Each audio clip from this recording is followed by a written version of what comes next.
तो आज के करंट अफेयर्स के इस सत्र में आप सभी की आगामी परीक्षाओं को ध्यान में रखते हुए करंट अफेयर्स के कुछ महत्वपूर्ण पक्षों को, महत्वपूर्ण टॉपिक्स को यहाँ पे हम चर्चा करने जा रहे हैं, डिस्कस करने जा रहे हैं।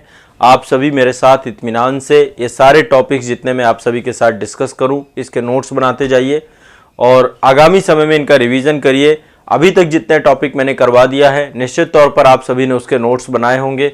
यदि आपने नोट्स बनाया है, 2 से 3 बार रिवीजन किया है, निश्चिंत होकर के एग्जाम हॉल पे जाना है, वहां पे बेहतरीन प्रदर्शन करके आना है।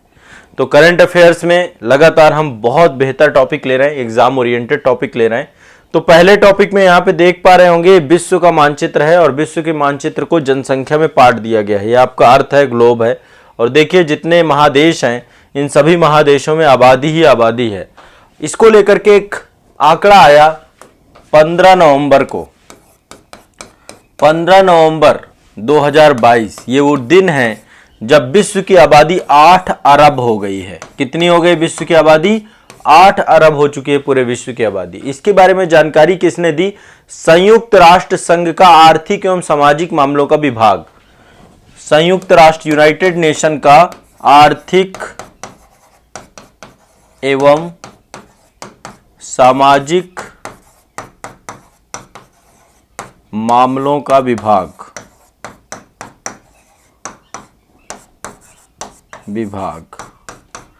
इस डिपार्टमेंट के द्वारा बताया गया कि टोटल विश्व की आबादी कितनी हो चुकी है? 8 अरब आबादी हो चुकी है। कितनी हो चुकी है? 8 अरब। अब देखो ये बोला गया कि 7 से 8 अरब आबादी होने में टोटल 12 साल लग गए। 12 वर्ष की अवधि में ये आबादी दुगना हो गई। ठीक है, दुगना मतलब 1 अरब बढ़ी है।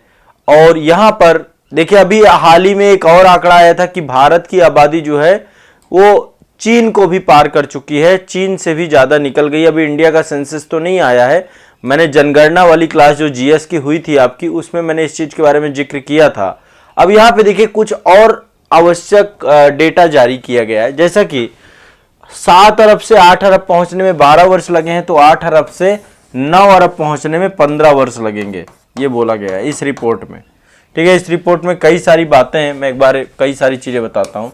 7 से 8 पहुंचने में 12 वर्ष लगे हैं और 8 से 9 पहुंचने में कितना लगेंगे? 15 वर्ष की अवधि लगेगी अब आगे फ्यूचर में। ठीक है, अभी आबादी बहुत तेजी से बढ़ेगी। ठीक है, और अभी चल रहा है 2022 में हुई है आपकी 8 अरब, 9 अरब होगी 2037 में। इस हिसाब से 15 वर्ष और प्लस कर दीजिए तो 2037 में विश्व की आबादी 9 अरब हो जाएगी। अब संयुक्त राष्ट्र के द्वारा जनसंख्या दिवस के अवसर पर यह रिपोर्ट बताई गई थी। इसमें यह बोला गया कि विश्व की 50% आबादी केवल 7 देशों में निवास करती है। 7 देशों में विश्व की 50% आबादी निवास करती है, जिनमें से आपको पता है नंबर 1 तो चीन होगा ही। ठीक है, नंबर 2 हमारा भारत है। अब एक डेटा और है यूनाइटेड नेशन का है कि भारत अब चीन से ऊपर आ चुका है, देखा जाएगा इसके बारे में बाद में। नंबर 3 में यूएसए है आपका। ठीक है, नंबर 4 में आपका जो है इंडोनेशिया है। इंडोनेशिया मतलब ये आपको पता होना चाहिए। मैं 7 की 7 कंट्रियों के बारे में बताता हूं। फिर इसके बाद हमारा पड़ोसी है, इस समय बड़ी बुरी हालत में है, पाकिस्तान है आपका, पाकिस्तान है। नंबर 6 में आपका नाइजीरिया है। नाइजीरिया अफ्रीका का सबसे ज्यादा। ठीक है, ये देखिए 3 तो आपके 4 एशिया से हैं। यहाँ पे देखिए आप ऊपर के 4 एशिया से हैं। नाइजीरिया, नाइजीरिया के बाद है आपका 7वें नंबर पे ब्राजील। तो 7 कंट्री आपको, ये टॉप 7 कंट्रीज में 50% आबादी रहती है विश्व की।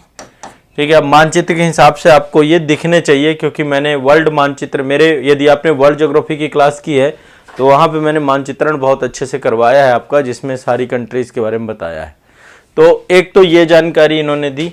यहाँ पे एक बात और है कि यहीं पर आपके लगभग 2030 की बात करें तो 2030 में ये आबादी जो आपकी पहुँच जाएगी, ये पहुँच जाएगी 8.5 अरब पहुँच जाएगी। 8.5 अरब पहुँच जाएगी आबादी। और 2050 तक ये आबादी आपकी पहुँच जाएगी। यदि आप 2050 तक देखें तो 2050 तक की आबादी आपकी पहुंच जाएगी 9.7 9.7 अरब पहुंच जाएगी।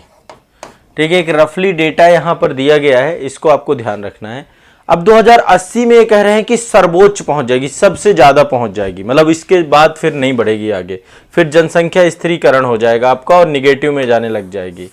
ठीक है, 2080 में इन्होंने कहा है कि आबादी अपने सर्वोच्च बिंदु पे पहुंच जाएगी। कितनी पहुंच जाएगी? 10.8 अरब, 10.4 अरब है, माफ करिएगा, यहाँ पे सर्वोच्च बिंदु बताया है 10.4 अरब, मतलब ये मैक्सिमम आबादी होगी पूरे विश्व की। अभी आप देख सकते हैं कि कितने बड़े स्तर का दबाव बढ़ने वाला है। 8 अरब से 10 अरब आबादी पहुंचनी है, ये 10.5 अरब। ठीक है, जनसाधन सीमित है और इसमें भारत कितनी बड़ी स्तर पे आबादी बढ़ेगी आप सोच भी नहीं सकते हैं। तो 2080 के दशक तक आबादी इतनी हो जाएगी, सर्वोच्च बिंदु पे आ जाएगी।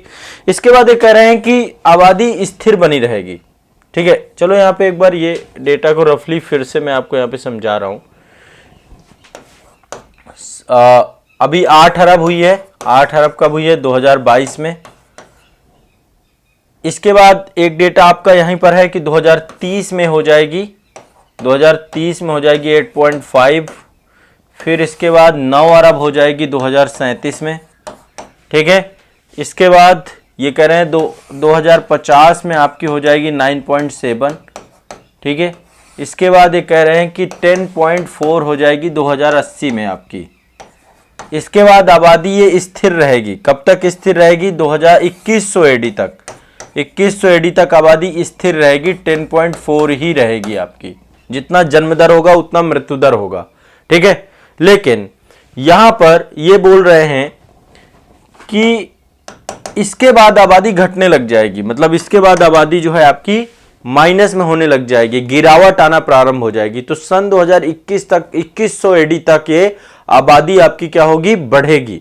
ठीक है, 2080 में अपने पीक में पहुंच जाएगी, इसके बाद आबादी घटने लग जाएगी। ठीक है, तो यहां पे ये भी ध्यान रखना। और रिपोर्ट में भी बोला गया कि 2023 में भारत की जनसंख्या चीन से ज्यादा हो जाएगी, तो वो हो चुकी है आपकी।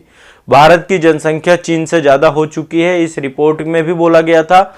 और यूनाइटेड नेशन के द्वारा भी हालिया डेटा जारी किए गए हैं जिसमें बताया गया है कि विश्व की आबादी में हम नंबर 1 स्थान पे आ चुके हैं। ठीक है, तो ये आपको दिमाग में बैठाना है। ठीक, एक जो है ये जारी कौन करता है मैंने आपको बताया, यूनाइटेड नेशन का है, आर्थिक और सामाजिक विभाग है इसका, यूनाइटेड नेशन का, इसके द्वारा जारी की जाती है सेंसस। ठीक है, तो इसके द्वारा जारी किया गया है और इसके द्वारा एक वर्ल्ड पॉपुलेशन प्रोस्पेक्टस, ये मतलब एक पूरा टाइटल था, इस शीर्षक से जो है एक ये पूरी की पूरी जनसंख्या को लेकर जारी की गई है। इसके बाद इसने बोला कि 2050 तक विश्व में जो वृद्धि है उसमें से 8 देश हैं जहां पे सबसे ज्यादा वृद्धि होगी, उसमें से अपना भारत भी है। भारत में बहुत तेजी से जनसंख्या वृद्धि होने वाली है, तो आने वाले समय आपको पता है कि बहुत ज्यादा जटिल होगा क्योंकि संसाधन सीमित है, जनसंख्या भी बढ़नी है बहुत तेजी से। तो कांगो हो गया, मिस्र हो गया, इथोपिया हो गया, Bharat, Nigeria, Pakistan, Philippines, Tanzania, इन 8 देशों में बहुत तेजी से, चाइना ने तो अपनी कंट्रोल कर ली है, चाइना की आबादी तभी देखी, अभी भारत हम पार कर गए। तो भारत, पाकिस्तान, नाइजीरिया, इथोपिया, मिस्र, कांगो, फिलीपींस, तंजानिया, ये 8 देश हैं जिसमें बहुत तेजी से जनसंख्या बढ़ेगी। ठीक है, तो अभी यदि देखा जाए तो टोटल जो 7 कंट्रीज मैंने बताया उनमें से भारत में आबादी बढ़ने के बहुत आसार है। इसके बाद सबसे बड़ी चीज है कि जो प्रजनन दर है, प्रजनन दर 2.1 लेकर के आना है हमें। ठीक है, अभी विश्व की 2/3 जनसंख्या ऐसे देशों में रहती है जहां पे प्रजनन दर कम हो चुकी है, 2.1 से कम हो चुकी है। विश्व में जितने डेवलप्ड कंट्रीज हैं उनके यहां पे जनसंख्या प्रतिस्थापन दर से नीचे जा चुकी है, 2.1 से नीचे जा चुकी है। भारत में भी जनसंख्या प्रतिस्थापन दर यहां पर इसी 2.1 के आसपास आ चुकी है आपकी। ठीक है, प्रजनन दर मतलब एक महिला अपने प्रजनन काल पे कितने बच्चों को जन्म देती है उससे जुड़ा हुआ डेटा होता है आपका। ठीक है, तो ये आपको ध्यान रखना है कि जनसंख्या को लेकर के ये डेटा अपने आप में बहुत सारे आंकड़ों की बात करता है और इससे जुड़े हुए क्वेश्चंस बहुत सारे बन सकते हैं आपको। ठीक है, तो ये एक बार दिमाग में बैठा के रखना है सभी को। क्लियर है? स्पष्ट है? स्पष्ट है। इसमें एक बात और कही गई है इस रिपोर्ट में कि विश्व की औसत आयु जो होगी लगभग 77.2 वर्ष होगी, 77.2 वर्ष, 77.2 वर्ष ये आयु आपकी रहेगी 2050 तक। 2050 तक, मतलब आप खुद सोचिए औसत आयु की बात की जा रही है, इतना रहेगी। ठीक है, अभी ये आयु कम, अब क्योंकि हेल्थ सिक्योरिटी बढ़ती जा रही है ना, हेल्थ बढ़ता जा रहा है, तो ये अभी आपका औसत जीवन प्रत्याशा बढ़ रही है लोगों की, तो ये 77.2, इसी कारण से जनसंख्या वृद्धि बहुत तेजी से बढ़ रही है। ठीक है, जन्म दर आपकी ज्यादा है, मृत्यु दर आपकी कम है, तो यहां पे ये आपको ध्यान रखना है। बाकी देखिए जनगणना को लेकर के अभी मैं वैसे क्लासेस में करवा रहा हूं, अभी उत्तर प्रदेश राज्य को लेकर के मैं क्लास करवा रहा हूं। वहां पे कल मैंने माल्थस थ्योरी करवाई थी कि किस तरीके से माल्थस ने कहा कि एक समय ऐसा आएगा कि जब जनसंख्या इतनी ज्यादा बढ़ जाएगी कि संसाधनों के ऊपर जो है प्रभावी हो जाएगी, तो फिर प्राकृतिक आपदाएं आएंगी और उससे जनसंख्या का समाधान हो सकता है। लेकिन आपको ये याद रखना है, यूनाइटेड नेशन के आर्थिक और सामाजिक विभाग के द्वारा ये जनसंख्या का डेटा दिया गया और जनसंख्या बहुत तेजी से बढ़ने वाली है, वर्ल्ड में नंबर 1 हम काफी समय तक रहने वाले हैं जनसंख्या के मामले में। ठीक है, एक अगला करंट अफेयर्स का टॉपिक आईफा अवार्ड 2022। ठीक है, कौन सा आईफा अवार्ड 2022 कहां हुआ? अबू धाबी में, अबू धाबी में हुआ आईफा अवार्ड। ठीक है, और इसमें थोड़ा सा 2-3 क्वेश्चन आपको ध्यान रखना है, बहुत इंपॉर्टेंट तो नहीं है ये, लेकिन फिर भी इसमें 1-2 चीजें पर पता कर लो। सर्वश्रेष्ठ फिल्म आपकी यहां पर रही है शेरशाह, शेरशाह, शेरशाह, ये कारगिल पे बनाई गई है आपकी, है ना, मेजर विक्रम बत्रा के ऊपर ये पूरी की पूरी मूवी बनाई गई है कारगिल पे। तो शेरशाह को सर्वश्रेष्ठ फिल्म का पुरस्कार मिला है। यहाँ पे कुछ मैं एक लिस्ट आपको देता हूं। ठीक है, आईफा को लेकर के सर्वश्रेष्ठ लिस्ट, सर्वश्रेष्ठ फिल्म याद रखनी है आपको, शेरशाह है। ठीक है, सर्वश्रेष्ठ फिल्म कौन सी? शेरशाह। अभिनेता कौन है सर्वश्रेष्ठ? विक्की कौशल को मिला है, सरदार ऊधम सिंह फिल्म के लिए विक्की कौशल को सर्वश्रेष्ठ अभिनेता। और सर्वश्रेष्ठ अभिनेत्री का पुरस्कार जो मिला है वो है कृति सेनन, एक मूवी आई थी मिमी, मिमी के लिए मिला है कृति सेनन को। ठीक है, तो आईफा अवार्ड 2022 में सर्वश्रेष्ठ फिल्म आपकी शेरशाह है। ठीक है, और सर्वश्रेष्ठ निर्देशक का अवार्ड भी शेरशाह के थे, विष्णुवर्धन, उनको ही मिला है आपको। तो ये आपको 4 याद करना है, 4। सर्वश्रेष्ठ फिल्म शेरशाह, सर्वश्रेष्ठ निर्देशक विष्णुवर्धन, सर्वश्रेष्ठ अभिनेत्री आपकी कृति सेनन और सर्वश्रेष्ठ अभिनेता पुरुष में विक्की कौशल, सरदार ऊधम सिंह। ठीक है, ये आपको 4 याद रखना है सभी को। क्लियर है, स्पष्ट है?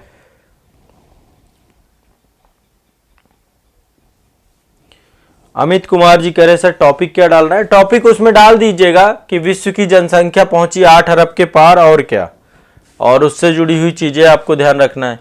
ठीक है, और ये आईफा अवार्ड हो गया, क्लियर हो गया, स्पष्ट आपका? तो आईफा अवार्ड में बस 4 अवार्ड, 4 ये बस याद रखिए, इसी से क्वेश्चन आपके पूछ जाएंगे। ये है विक्की कौशल सर्वश्रेष्ठ अभिनेता, सर्वश्रेष्ठ अभिनेत्री। ठीक है, और इसके बाद आपको शेरशाह मूवी के द्वारा, और उसी के निर्देशक विष्णुवर्धन सर्वश्रेष्ठ डायरेक्टर। एक और अवार्ड है आपका आईसीसी अवार्ड, ये आपका क्रिकेट का अवार्ड है, ये भी आपको इंपॉर्टेंट है। हाँ, ये है आपका अगला अवार्ड है आपका आईसीसी अवार्ड, तो इसको भी ध्यान रखना है आपको। ठीक है, आईसीसी अवार्ड, इससे भी क्वेश्चन पूछता है। तो इसमें देखिए, एक तो सबसे पहली बात कि कई कैटेगरी होती हैं, किसी भी अवार्ड में कई सारी कैटेगरी हैं, 2-3 कैटेगरी यहां पे भी बताऊंगा। कि जो मेंस क्रिकेट है, अब देखो मेंस और वुमेन्स दोनों क्रिकेट है आपके, तो मेंस क्रिकेट में क्रिकेट ऑफ द ईयर मतलब बेस्ट क्रिकेटर का अवार्ड मिला है बाबर आजम को। किसको मिला है? बाबर आजम को। पहले तो ये याद कर लेना है, बाबर आजम को क्या मिला है? ये पाकिस्तान के कैप्टन भी रहे हैं, इनको जो है मिला है mains cricket of the year का अवार्ड। बाबर आजम पाकिस्तान से हैं। ठीक है, सबसे बेस्ट प्लेयर के तौर पे इसको देख सकते हैं। अब महिला की बात करें कि आईसीसी के द्वारा महिला क्रिकेट ऑफ द ईयर, महिला में नटाली स्काइबर, महिला, पुरुष में तो बाबर आजम है, महिला में आपकी नटाली स्काइबर, नटाली स्काइबर। ठीक है, ये आपकी कहां की है? इंग्लैंड की, इंग्लैंड की, इंग्लैंड की। कौन सा पुरस्कार मिला है इनको? इनको मिला है महिला क्रिकेट ऑफ द ईयर का पुरस्कार, आईसीसी महिला cricket of the year. ICC पुरुष है ये, है ना, ये men's cricket of the year मिला है इनको, पुरुष cricket of the year Babar Azam. महिला में आपको मिला है नटाली स्काइबर को, इंग्लैंड की है, नटाली स्काइबर इंग्लैंड की। ठीक है, क्लियर है, स्पष्ट है? ठीक है, और इनको एक और मिला है one day cricket of the year, है ना, men's one day of the cricket of the year में भी इनको मिला है, ये ध्यान रखना। अब बात करेंगे कि भाई भारत में किसी को कुछ मिला है कि नहीं मिला, तो बिल्कुल भारत में भी मिला है। ये इनके बारे में जानते हैं, ये है सूर्य कुमार यादव, भारत से, इंडिया से हैं सूर्य कुमार यादव। तो 2022 का इनको मिला है men's T20 cricket of the year, T20 का पुरस्कार इनको मिला है सूर्य कुमार यादव को, T20 cricket of the year का पुरस्कार मिला है, ये भी आपको याद कर लेना है। Men's T20 cricket of the year Surya Kumar Yadav Bharat से, जानते होंगे आप लोग, शानदार खिलाड़ी रहे, लेकिन पिछले कुछ समय से फॉर्म में नहीं चल रहे हैं। तो ICC men's T20 cricket of the year Surya Kumar Yadav Bharat, ठीक है, ये आपको ध्यान रखना है, सूर्य कुमार यादव। अगला है आपका एक ये पर्सन है, ये टेस्ट टीम को लेकर के हैं, men's test cricket of the year. देखो, one day cricket of the year और men's cricket of the year Babar Azam, T20 cricket of the year Surya Kumar Yadav, men's test cricket of the year ये है बेन स्टोक। कौन है आपके? Ben stock. बेन स्टोक कहां से है? इंग्लैंड से। आप जानते होंगे इस चेहरे का, वर्ल्ड कप में इन्होंने ही जो है जिताया था क्रिकेट, जब आपका न्यूजीलैंड के साथ, है ना, एक बड़ी भूमिका, बेन स्टोक बड़े प्लेयर हैं। तो test cricket of the year आपके बेन स्टोक, इंग्लैंड, ठीक है, ये आपको ध्यान रखना है। तो ये 4 मैंने चीजें बताई आपको। पहला है ये T20 मेंस ओडीआई में भी मिला है इनको, और cricket of the year, mains cricket of the year दोनों में। इसके बाद महिला में नटाली स्काइबर है आपकी। इसके बाद आपका जो है T20 में सूर्य कुमार यादव को मिला है। T20 के बाद ये बेन स्टोक को मिला है टेस्ट में, test cricket of the year. बस इतना याद कर लेना, इतने ही है, कितना याद करोगे, बहुत है भाई, इतना भी पढ़ लिया तो बहुत बड़ी बात है, ठीक है। चलो आगे चलते हैं। आगे मैं आपको बताता हूं 17वां प्रवासी दिवस हुआ था आपका, 17वां प्रवासी दिवस। आपको पता है कि प्रवासी दिवस क्यों मनाया जाता है? क्योंकि महात्मा गांधी आए थे आपके 9 जनवरी 1915 को भारत वापस लौट के आए थे, तो विदेश मंत्रालय के द्वारा ये आपका मनाया जाता है। 17वां प्रवासी दिवस सम्मेलन इस बार मध्य प्रदेश सरकार के इंदौर में मनाया गया था 8 से 10 जनवरी को। 8 से 10 जनवरी 2023 में ये मनाया गया। कहाँ पे? इंदौर में। पहले तो ये पता होना चाहिए आपको, आयोजन स्थल इसका हर बार पूछता है कि कहाँ पे आपका ये मनाया गया, ठीक है।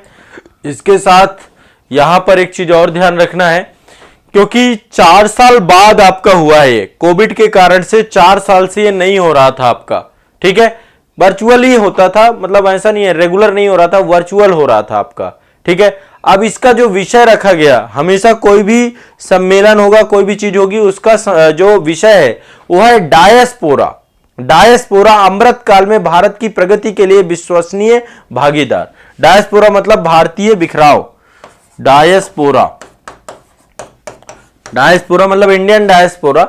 डायस्पोरा अमृत काल के लिए, लिख लीजिए इसका विषय, अमृत काल में भारत की प्रगति के लिए, अमृत काल में, अमृत काल चल रहा है ना, जो आजादी के 2022 से लेकर के आपका 25 वर्ष तक के लिए चलना है, ठीक है। अभी देश की आजादी के 75 वर्ष पूरे हुए हैं 2022 में, तो 100 साल जब तक पूरे होंगे तब तक की अवधि के लिए पूरा आजादी का अमृत काल चल रहा है, ठीक है। तो डायस्पोरा अमृत काल के प्रगति के लिए, अमृत काल में भारत की प्रगति के लिए, भारत की प्रगति के लिए, प्रगति के लिए विश्वसनीय भागीदार, ये इसकी थीम रही है। क्या रही है? इसकी थीम रही है, diaspora reliable partners of India progress in Amrit Kaal. तो इंडिया के प्रोग्रेसिव टाइम पीरियड में अमृत काल के लिए सबसे प्रभावी है डायस्पोरा, ये ध्यान रखना है, ठीक है। अब इसमें ध्यान रखना है कि लगभग 3500 से अधिक प्रवासियों ने यहां पर क्या किया? सम्मेलन में भाग लिया। अब इसके लिए एक चीज और ध्यान रखना है कि इसमें जो अतिथि के तौर पे थे, गेस्ट ऑफ ऑनर के तौर पे कौन थे? ऑस्ट्रेलिया के सांसद सुश्री जनेटा मास्करे हास, ठीक है, ये इनके बारे में ध्यान रखना है। और दूसरा, मुख्य अतिथि कौन थे? मुख्य अतिथि, चीफ गेस्ट कौन थे? चीफ गेस्ट थे डॉक्टर मोहम्मद इरफान अली, डॉक्टर मोहम्मद इरफान अली, इरफान अली, ये थे आपके मुख्य अतिथि। कौन थे ये मुख्य अतिथि? ठीक है, ये ध्यान रखना है। डॉक्टर मोहम्मद, ये कहां के थे? गुयाना के राष्ट्रपति हैं ये आपके। मुख्य अतिथि हैं डॉक्टर मोहम्मद इरफान अली, गुयाना के राष्ट्रपति, भारतीय मूल के हैं। आपको पता नहीं है विश्व में कितने देशों के राष्ट्रपति भारत से हैं? ठीक है, डॉक्टर मोहम्मद इरफान अली गुयाना के जो राष्ट्रपति हैं, ये आपके इसके मुख्य अतिथि थे। और इसके जो विशिष्ट अतिथि थे, स्पेशल गेस्ट ऑफ ऑनर जो थे, वो सूरीनाम के राष्ट्रपति श्री चंद्रिका प्रसाद संतोखी थे। ठीक है, सूरीनाम में भी भारत के ही हैं आपके। सूरीनाम एक देश है, छोटा सा देश है। राष्ट्रपति श्री चंद्रिका प्रसाद संतोखी, ये भी भारतीय मूल के हैं। तो विशिष्ट अतिथि आपके चंद्रिका प्रसाद संतोखी थे। ठीक है, चंद्रिका प्रसाद संतोखी। तो 17वां प्रवासी दिवस आपका 8 से 10 जनवरी के बीच में मनाया गया, इंदौर में मनाया गया। मुख्य अतिथि डॉक्टर मोहम्मद इरफान अली थे, विशिष्ट अतिथि श्री चंद्रिका प्रसाद संतोखी थे। ये आपको ध्यान रखना है। ठीक है, क्लियर है? ध्यान रखना है इस बात को, बहुत सिंपल सी बात है और ज्यादा नहीं इसमें दिमाग लगाना है। ठीक, चलिए, एक युवा प्रवासीय भारतीय दिवस भी मनाया जाता है। यह युवा मामले और खेल मंत्रालय के द्वारा, मतलब इस साथ में मिलकर के इसी के साथ युवा जो आपका प्रवासी भारतीय दिवस है उसको भी इसी के साथ जोड़ करके देखा गया था। ठीक है, अब चलिए अगला चलते हैं। ओडिशा से एक खबर है आपकी। उड़ीसा के द्वारा एक मिशन चालू किया गया था जिसका नाम है जगा मिशन। और जगा मिशन के कारण से उड़ीसा देश का पहला राज्य बन चुका है जहां पे झुग्गियां नहीं है, झुग्गी मुक्त राज्य बन गया उड़ीसा, जगा मिशन कारण। तो हेडिंग इसमें डाल लीजिएगा, उड़ीसा देश का पहला झुग्गी मुक्त राज्य बना। झुग्गी समझते हैं ना, जो मलिन बस्तियां होती हैं वहां पर लोग झुग्गियों में रहते हैं। तो भारत का पहला झुग्गी मुक्त राष्ट्र, झुग्गी मुक्त राज्य बनाने का महत्वाकांक्षी लक्ष्य पूरा किया उड़ीसा ने। ध्यान रखिएगा, किस कारण से? जगा मिशन कार्यक्रम चलाया गया था। और इस कार्यक्रम के तहत 5 वर्षों में 1,75,000 परिवारों को भूमि प्रदान की गई और घर बनाया गया उनके लिए। 1,75,000 परिवारों के लिए। अब देखो, इसके लिए वास्तविक सच्चाई जो भी हो, लेकिन ओवरऑल जगा मिशन के कारण से बहुत सुधार हुआ है, अपडेट हुआ है। तो उड़ीसा भारत का पहला झुग्गी मुक्त राज्य बन गया है। क्या बन गया? भारत का पहला झुग्गी मुक्त राज्य बन गया है। यह ध्यान रखना है। ठीक है, जगा मिशन के कारण से, यह आपको दिमाग में रखना है। ठीक, क्लियर है, स्पष्ट है? और इसके लिए जो जगा मिशन चल रहा है ना, 2019 में जगा मिशन को वर्ल्ड हैबिटेट अवार्ड भी मिला था। ठीक है, भूमि सुरक्षा प्रदान करने के लिए सभी को जमीनें दी गई थी, झुग्गी वासियों को। तो इसके लिए वर्ल्ड हैबिटेट अवार्ड भी मिला था जगा मिशन को। तो यह ध्यान रखिएगा, उड़ीसा पहला राज्य मिला है जिसको यूनाइटेड नेशन के द्वारा वर्ल्ड हैबिटेट अवार्ड भी दिया गया है। और साथ में जगा मिशन जो है यहां, इसके कारण से ये झुग्गी मुक्त राज्य बन गया है। ये दिमाग रखिएगा। ठीक है, और 2023 का भी इन्होंने वर्ल्ड हैबिटेट अवार्ड 2023 का भी मिला है। 2019 में भी वर्ल्ड हैबिटेट अवार्ड मिला था और 2023 का भी वर्ल्ड हैबिटेट अवार्ड भी इनको दिया गया है। तो 2 बार वर्ल्ड हैबिटेट अवार्ड जो है जीतने का जो है कार्य उड़ीसा के इस जगा मिशन ने किया है। तो जगा मिशन में झुग्गी वासियों को क्या है? भूमि दी जाती है, जमीन दी जाती है। ठीक है, तो उड़ीसा ने दूसरी बार वर्ल्ड हैबिटेट अवार्ड भी प्राप्त किया है, यह भी आपको ध्यान रखना है। वर्ल्ड हैबिटेट अवार्ड भी मिला है इनको, यह भी ध्यान रखना है। जगा मिशन को, किसको? जगा मिशन को वर्ल्ड हैबिटेट अवार्ड। ठीक है, एक और आपको ले लेते हैं, एक बहुत इंपॉर्टेंट है। ठीक है, उड़ीसा का जगा मिशन। अगला चलते हैं। हाँ, एक ये बहुत इंपॉर्टेंट न्यूज आई है आपकी कोल्लम से। कोल्लम भारत का पहला संविधान साक्षर जिला बन गया है। पहला संविधान साक्षर जिला, फर्स्ट आपका ये कॉन्स्टिट्यूशनल लिटरेट डिस्ट्रिक्ट बना है। कहां है? कोल्लम, केरल में है आपका। ठीक है, केरल में वैसे भी पता है आपको सबसे ज्यादा हमारे यहां साक्षरता है। तो संविधान लागू होने के 70 वर्ष से अधिक समय के बाद अधिकतर नागरिक जो है इसके मूल्यों को, इस दस्तावेज में समाहित गहन संकल्पनाओं से परिचित नहीं है।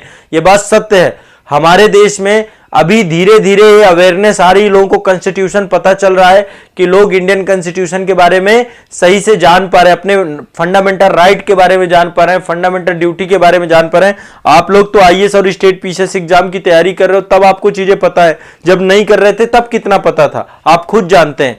तो भारत में एक जिला ऐसा भी बन गया है जो पूरी तरीके से सभी लोग संविधान के बारे में जानते हैं। ठीक है, देखिए मैंने भी संविधान को सब तक पहुंचाने का बहुत काम किया है और इसके लिए मैंने संविधान पे पूरी सीरीज चलाई है, संविधान को लेकर मास्टर वीडियो बनाया, इंटायर वीडियो बनाया मैंने, 13 घंटे में संविधान पूरा खत्म करवाया है और पूरा अच्छे से वेरेक्ट करवाया। तो 14 जनवरी 2023 को कोल्लम भारत का पहला, केरल में है पहली बात, कोल्लम भारत का पहला संविधान साक्षर बना, India first constitutional literate district के तौर पे बना है। तो यहां पे पिनराई विजयन साहब हैं ये, ठीक है, वहां के मुख्यमंत्री हैं। केरल के मुख्यमंत्री कौन है? पिनराई विजयम। ठीक है, यहां पे सीपीआई-एम की सरकार है। तो कोल्लम की उपलब्धि है संविधान साक्षरता अभियान जो है कॉन्स्टिट्यूशनल, यहां पर संविधान साक्षरता अभियान चलाया गया था, कॉन्स्टिट्यूशनल लिटरेसी कैंपेन चलाया गया था। इस कैंपेन के परिणाम से ही ये पूरा का पूरा लक्ष्य प्राप्त हो चुका है। ठीक है, तो ये दिमाग में बैठा के रखना है, ये एक बहुत महत्वपूर्ण जो है आपका कार्यक्रम था और इस कार्यक्रम में पूरा जिला संवैधानिक रूप से साक्षर हो चुका है, संविधान की पूरी जानकारी है, संविधान के मूल्यों के बारे में एक गहरी समझ है। तो संविधान साक्षर जिला भारत का पहला बना है कोल्लम, ये भी आप सभी को ध्यान रखना है। ठीक है, तो इस अभियान के तहत जितने भी परिवार थे, 7 लाख से ज्यादा परिवार कोल्लम में थे, सभी को संविधान के मूल सिद्धांत, बेसिक प्रिंसिपल जितने हैं उन पे शिक्षित किया गया था, उनके बारे में जानकारी दी गई थी और उनके बारे में समझ विकसित की गई थी। तो ये भी आपको इंपॉर्टेंट रखना है, ये भी बहुत जरूरी है कि कोल्लम को लेकर के एक बड़ी महत्वपूर्ण खबर आपकी यहां पे आ रही है। तो आज के लिए इतना ही रखेंगे, आज के लिए इतना ही रखेंगे। एक न्यूज आपकी मैंने बताई, भारत का पहला संविधान साक्षर जिला कोल्लम केरल, दूसरा जगह मिशन, पहला उड़ीसा झुग्गी मुक्त राज्य बन गया आपका। ठीक है, इसके बारे में चर्चा हुई। प्रवासी भारतीय दिवस 17वां हुआ था आपका, इसके बारे में चर्चा हुई है। इसके बाद ये आपकी एक चर्चा हुई है हमारी मेंस टेस्ट टीम को लेकर के चर्चा हुई 2022 में, जो आपका ये आईसीसी अवार्ड के बारे में चर्चा हो गई। मैंने आपको बताया बाबर आजम, सूर्य कुमार, ठीक है, बेन स्टोक, ये सारी आईफा अवार्ड के बारे में चर्चा हो गई और हमारी वर्ल्ड पॉपुलेशन को लेकर जो रिपोर्ट आई थी उसके बारे में चर्चा हो गई। तो आज के करंट अफेयर्स में इतना ही रखेंगे। जितना पढ़ाता जा रहा हूं रटते जाओ, जितना पढ़ाता जाओ रटते जाओ, इंपॉर्टेंट है जानकारी आपको। इतने में आप समझिएगा बहुत सारे क्वेश्चन आपके यहां से निकलेंगे। ठीक है, तो आज के लिए इतना ही रखेंगे। इतना रट जाइए, 2 बार रिवाइज कर लीजिए, क्लास देख लीजिए, बहुत जरूरी है।